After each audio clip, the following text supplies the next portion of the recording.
चाटी देत में धारा गइले खेत में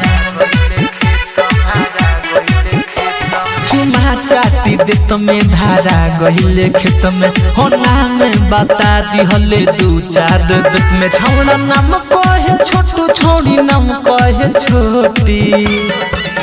रहे सरपंच के बेटा रहे मुखिया के बेटी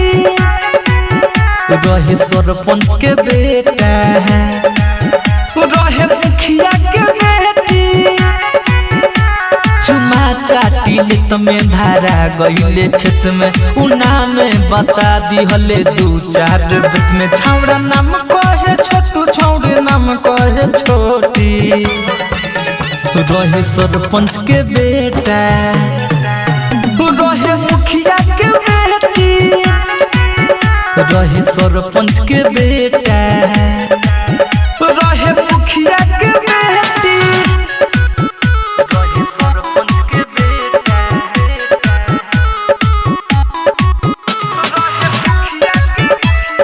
मिक्स बाय रजनीश जेके।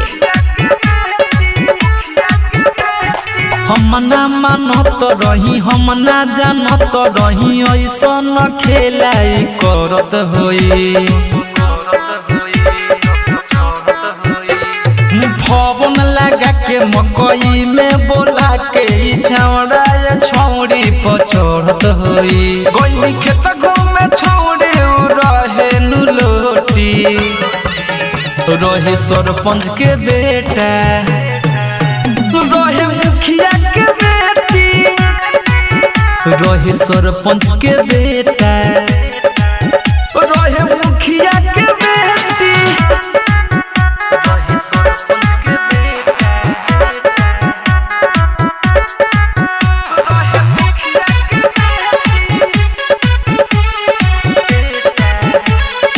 म्यूजिक बाय सुदीप सागर।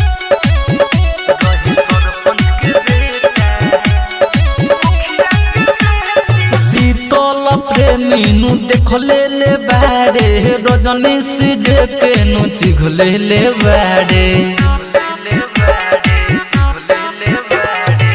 कनी के खेला नु बाटे झमेला नु गाँव भर के लोग पूरा देख ले बाटे छौड़ा नाम कहे छोटू छौड़ी नाम कहे छोटी